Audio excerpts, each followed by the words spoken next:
All right, let's get this John Deere started.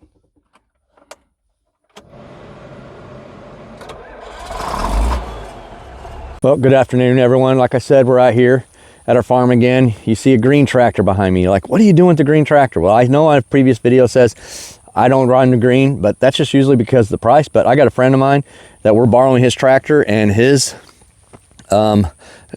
no-till drill, so we're going to be borrowing that. That was a little bit too big of a drill for my tractor to be able to handle. And you know, we got the seed tender here as well too, so we're going to load this thing up with some winter wheat, and we're going to start planting some winter wheat in our pasture out here. So we're going to do that to help get that growing a little bit for this spring. That way when we hit spring next year, that we're hoping to have a little bit more growth in there to start us off, because our fescue is just really hasn't done so well with, you know, the off and on drought that we've had over the last couple of years. So if you guys stay tuned, we're gonna get this thing loaded up and see if we can get this thing planted today. So thanks a lot.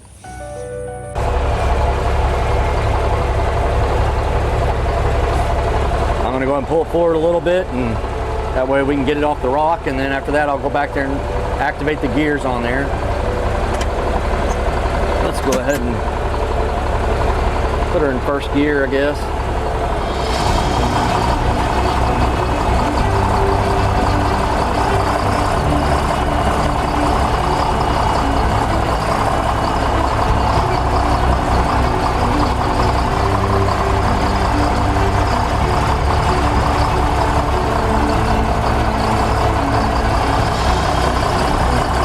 She's heavy on the rear, I'll tell you that, goodness. My front wheels are just barely turning this thing. So let's go ahead and activate, let's go ahead and get her straightened out a little bit. And then I get back there and activate those wheels.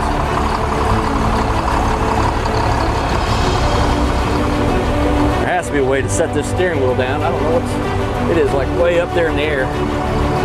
Oh, I'm getting shoved. Woo.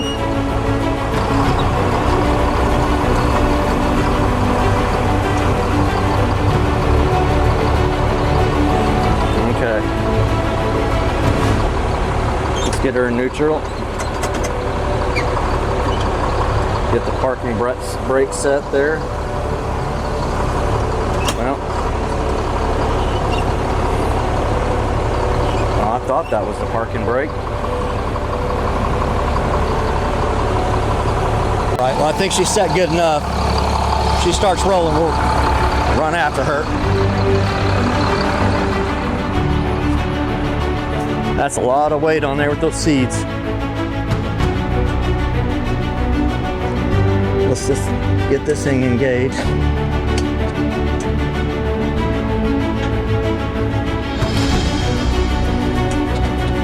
Actually, it looks like that's already engaged.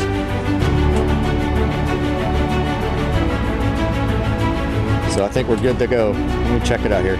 All right, these two little pins are setting in there. They'll catch on this little cog right there, and that'll be good. And all we have to do is now set our down pressure on here, and we'll get ready to start going. Let's set the camera up out here for you guys, so you guys get a good view here in a second.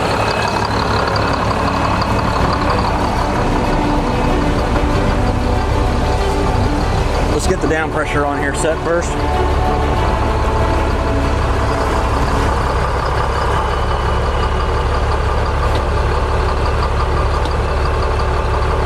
Okay, I think we got the good down pressure. Oh, and I did figure out how to lower that steering wheel. See if I can get a finger on it. Pull the lever.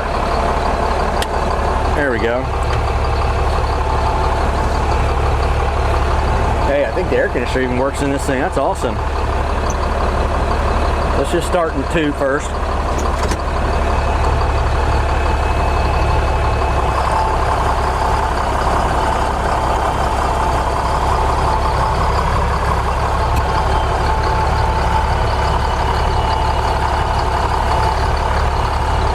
I think we're looking pretty good.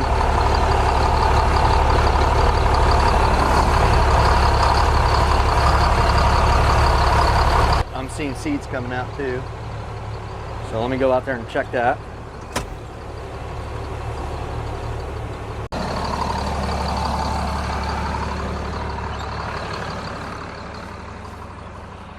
Everything's looking good on the depth there.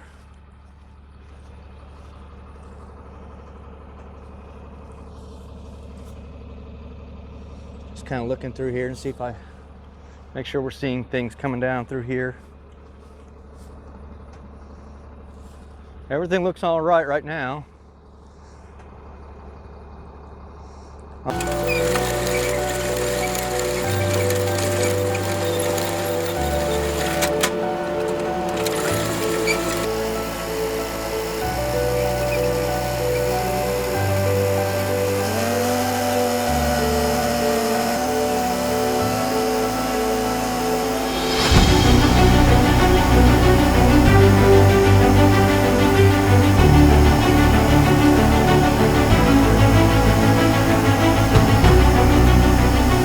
We got the planter all working, and it looks like it's doing a good job.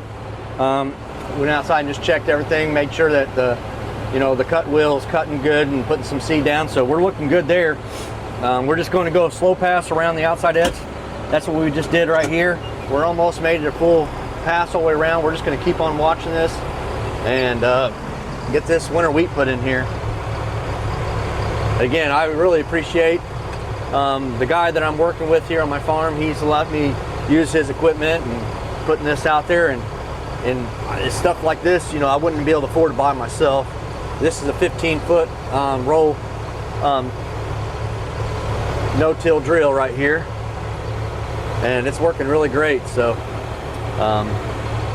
last year we rented I think a 10-foot, from the NRCS. They have a person that will loan those out and rent them or whatever, but it took a little bit more, and sometimes you wait a month just to get access to that NRCS drill. They have two in our area, which doesn't make it too bad, but we just got back from our Colorado elk hunt, so this worked out perfect to use his and get this stuff planted up. And I'm hopeful the winter wheat will take off better this year. We planted some last year. I think it was around November time period when we did last year. We got it in really late because we were waiting for that no-till drill from the NRCS, and so it really it was not even almost worth doing it because we had some stuff coming out, but most longest stuff I've seen was like that, and just really didn't pop out and head out like we wanted to. But we didn't have that much rain last year either, so that really hurt us too. So it was a combination of doing it really late and also doing it when there was no rain out too. So I better start turning. We got the gate up here. We got to make sure we miss.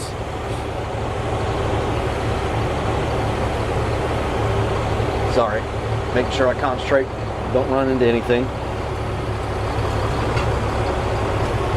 I'm gonna lift up.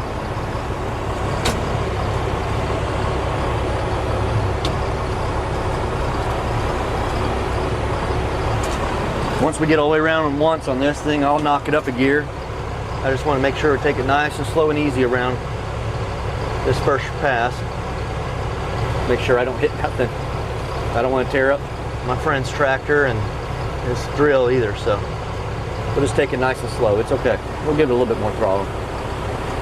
We're still out here trying to plant some of this winter wheat. We're going to try to get as much done this afternoon. We need to get that seed tender back over to the person that owns it. So right now I'm just trying to get as much in here, make sure everything's going well, make sure I don't break anything. Sorry, we got a water that's been going around here. I'm trying to make sure I don't tear anything up around that water. Let's go and raise it.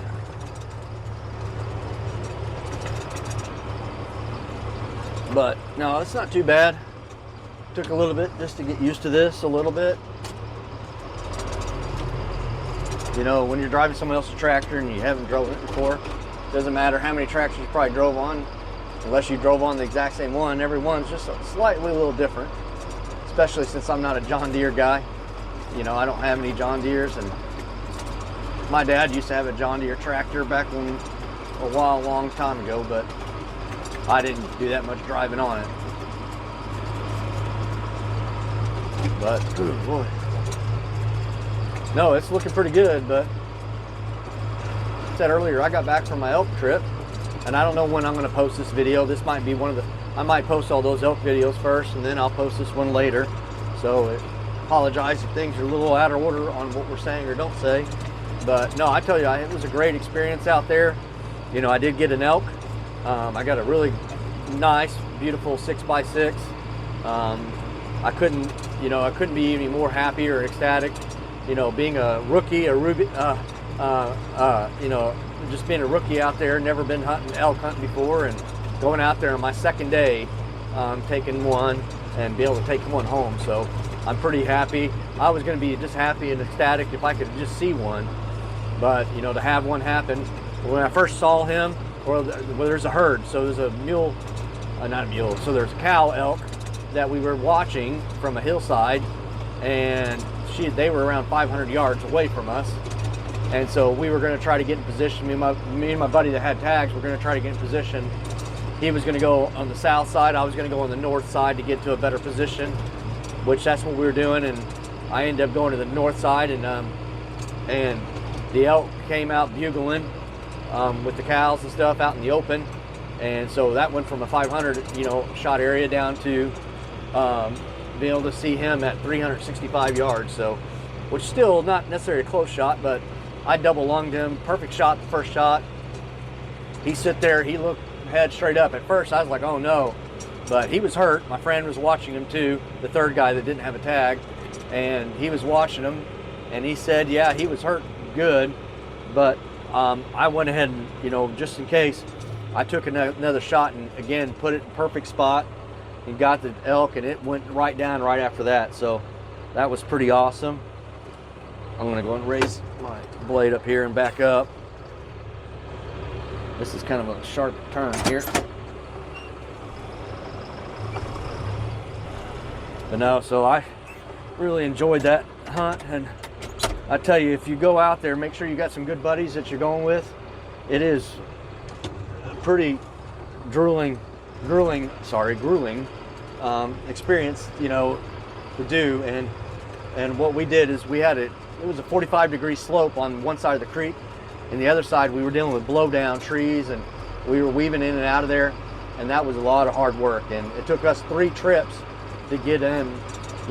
Line of sight was around 365 yards, but actual yardage of up and down the hills and weaving in and out of the blowdown, I'd say it's probably over 800 yards, maybe 1,000 yards, just because of, the distance down, and then going across the creek, staying with the creek a little bit, and weaving in and out of trees. And it was pretty hard. It was pretty tough. And I'll tell you that, even all that CrossFit I did, which is great, and I'm glad I did it, I needed more work to be in shape because I was not fully in shape there. And so that was pretty tough. Now what we did is we got it all the way up to the trailhead, and at that trailhead we were still probably around 4.5 miles away from, or maybe more from, no, I said trailhead. We took it up to the trail, my apologies. We took it up to the trail from across the creek, and pretty far away up and down, and we got it hung up in trees up on the trail. And then we did reach out to a outfitter that we met when we first got there, and he came and got him on horseback and brought him all the way to trailhead to base camp for us. And so that was awesome. And even though that we did that work to get him to that short distance, that was pretty hard itself. I mean, I'm glad we did not have to take it all the way from back there where we shot it from all the way back to the base camp, because that would have been for sure a couple day task, multiple trips, probably another 3 trips, getting it there. And you're talking about probably throwing 150 pounds or more on your back, plus your pack, plus all the other camping supplies. So you're probably talking about 4 or 5 trips, depending on how many, if you got all your gear. We had a spike camp out around 2.5 miles out. We had a spike camp that had all of our tents, sleeping bags, sleeping pads, everything that you would need at a spike camp, some extra food and stuff like that. So it was a lot, even at that. But no, it was a great time. We enjoyed it. I've never done that before. Going through and doing a spike camp, having a base camp, that worked great. We stayed inside of our trailer at the base camp, which worked out really well. It was kind of tight, but it was well protected, and we brought a tent just in case, but we decided not to put the tent up. The tent was just a regular, more like a summer tent. It wasn't a walled tent that you would normally use out there in Colorado. But no, it was a great time and a great experience. So Hopefully I'm going to be able to put some more videos out and you guys will be able to watch those videos. Well, we end up getting around 18 acres planted tonight, so I've got to get back. I've got to go get one of our vehicles from the shop. It's ready, they said, so we're going to get that. We're going to get this seed tender and get this auger back to the person that owns it, so we're going to get that back too. So we're just going to walk way over there to get back to our truck. So it's all right, a little exercise. I'm used to it after going to our Colorado elk trip. There was a lot of walking in there. This is much easier than that walking, so I'll take this any day. So until next time, God bless y'all.